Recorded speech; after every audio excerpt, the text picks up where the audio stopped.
All right, and we are back here on the GSMC Baseball Podcast. And for the final part of the show, we're going to talk about the latest hot stove news, rumors, what could possibly happen, where the remaining free agents could potentially sign. So, one thing that's interesting is that the Phillies could sneak in. Again, I'm looking at the MLB at Bat app. So, the Phillies apparently could sneak in and land a prime free agent. Now, what's talked about here is Blake Snell or Jordan Montgomery. Now, the Phillies, they spent money to bring Aaron Nola back. Obviously, you have Zach Wheeler as well. Those are the top two guys in their rotation. Um, and listen, if they went out and they signed either Blake Snell or Jordan Montgomery, that only enhances their rotation, and that would be. I wouldn't say it would be a shock, but it definitely would. I think either of these pitchers, that only helps their rotation, and makes them dangerous. I mean, Blake Snell won the Cy Young last year in the National League. I know people have talked about him not going deep into games and throwing a lot of pitches, which is something that's concerning. But again, he won the Cy Young last year. Jordan Montgomery, how he performed in the postseason.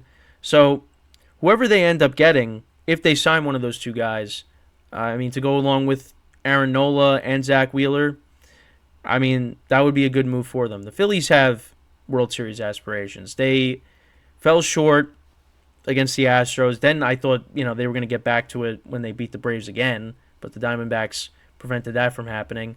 They fell short again. This year they're trying to get back, and they have a very good team.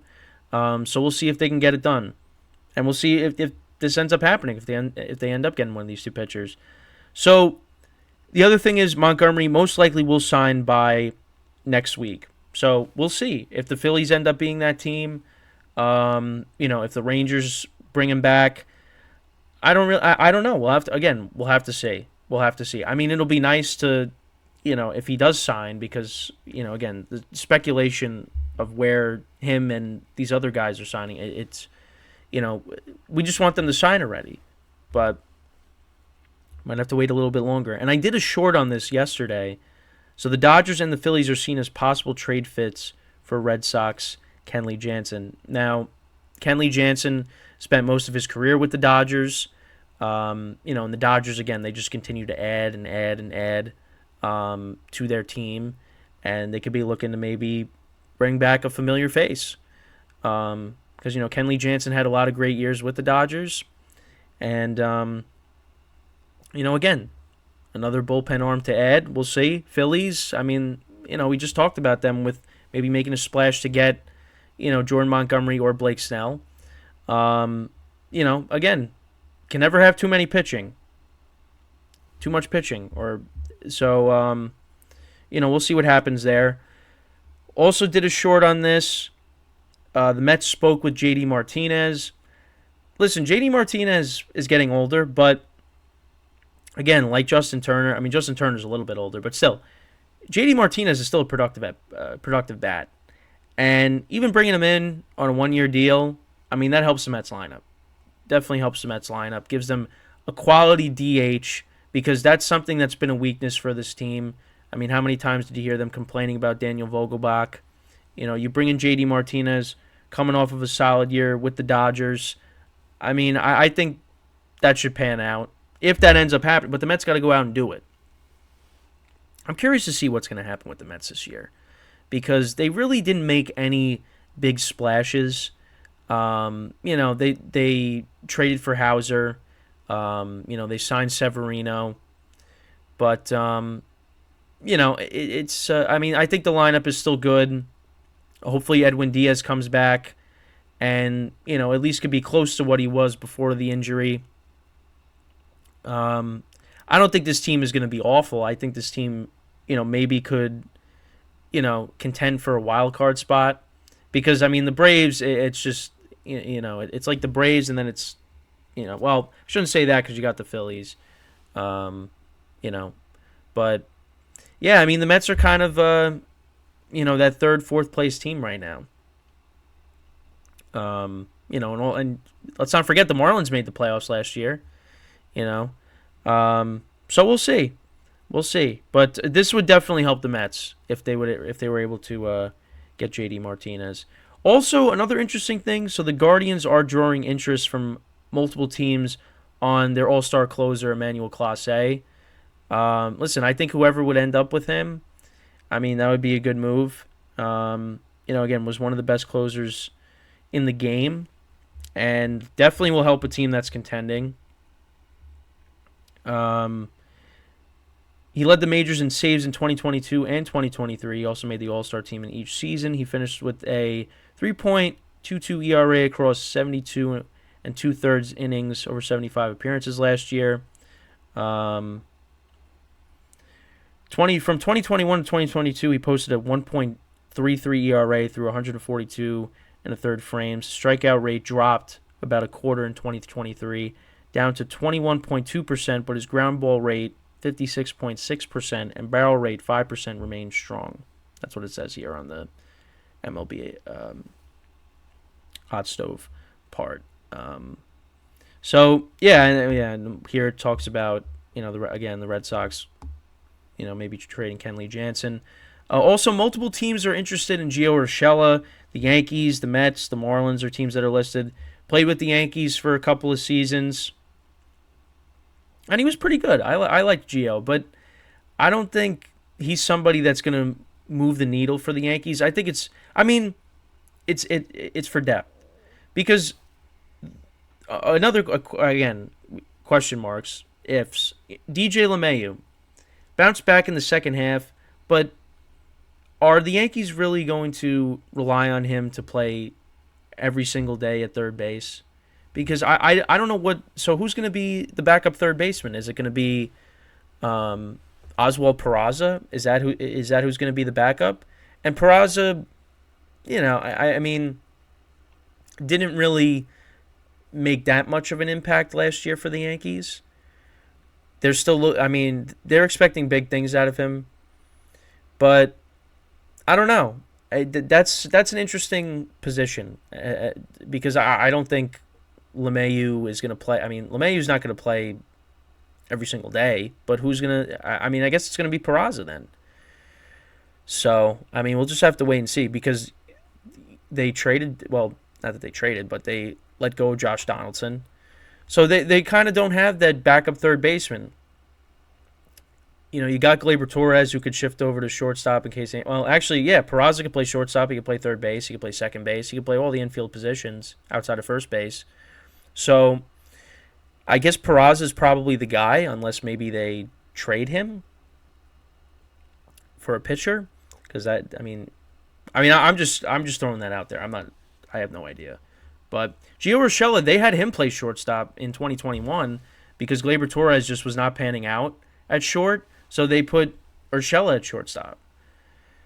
And Gio usually plays third base. So, yeah, I guess for depth, it wouldn't be a bad signing.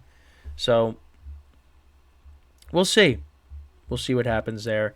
Also, the Giants, they were in talks with Jorge Soler. Last year, Wilmer Flores led the Giants with 23 home runs. So, listen, and not to discredit Wilmer Flores, but, you want to add more power to your lineup. And the Giants, they've been looking to make some splashes here. And to add Soler to the lineup, add some more power, that would be a good move, I think. Just to, lengthen the lineup a little bit. But, again, and then also the more Dylan Cease talk. We'll see what ends up happening. I guess probably the White Sox are probably going to end up waiting till the trade deadline to end up moving him. And also another thing with the Yankees, so they did not want to move off of one of their top prospects, Spencer Jones, and I think that's who the Brewers wanted because the Yankees also were the Yankees were in on Corbin Burns, and also I think Dylan Cease. I think Spencer Jones is who they would have to give up in order to get one of those two guys. And I don't know how I feel about it, just because, Corbin Burns, I maybe would have done it because, again, that's one of the best pitchers in baseball. And, with the amount of question marks that the Yankees have in their rotation, I mean, maybe you do that. Because also you got Judge, you got Dominguez, who's going to come back eventually. I mean, I guess it remains to be seen with Soto if the Yankees are able to bring him back. But yeah, I mean I thought that was interesting. Also, the fact that the Yankees also were willing to exceed Rodon's contract when they offered Blake Snell a contract, because I think the Yankees are the only team that has offered Blake Snell a contract, and he turned it down. So but he's still out there. Maybe he'll take a little bit of a discount, and maybe he'll come to the Yankees. But we'll see. We'll see. I mean, probably not. I know I keep bringing up the Yankees, but yeah, I mean, that's pretty much it when talking about the latest hot stove rumors. Again, baseball starts. Actually, well, the other thing is, I mean, not that this might not be that enticing, but another thing, at least 8 teams showing significant interest in Tommy Pham. The Twins, the Red Sox, the Padres, Giants, Mets, Angels, Marlins, and Nationals looking for left fielder DH, and that's Tommy Pham, who was decent with the Mets last year, and then I think the Diamondbacks traded for him. So we'll see. But yeah, I mean that's pretty much it when looking at the latest hot stove news. Again, baseball starts this month. The off season is nearing the end, although we still got some free agents that need to sign. And eventually they will. I'm curious to see what's going to happen with Bellinger. Because is he going to go back to the Cubs? Or is somebody else going to come in and grab him? But I guess teams are reluctant to give him a big contract because they don't know if he's going to be able to repeat the success that he had in 2023. And I get that because, again, watching the Michael Kay show the other day, in between his MVP season with the Dodgers and last year, it was rough. It was rough for Cody Bellinger. So I can understand why teams would be a little skeptical about him, and maybe he's not going to be able to repeat that success. So we'll just have to wait and see. But yeah, I mean, again, there's still some big free agents out there that still got to sign, and whenever that happens, obviously we'll touch upon it. But yeah, I mean, that's pretty much it with the show for today. In a little over a half hour, about a half hour, I'm going to be streaming the GSMC football podcast, so make sure to tune in for that. It's going to be a Super Bowl themed show. We're going to preview the game. We're going to talk about how both teams got to the Super Bowl, the kind of seasons that they had to get to this point. And, we'll talk about why each team will win the Super Bowl. Give reasons why each team will win the Super Bowl. So that'll be the rundown for the show.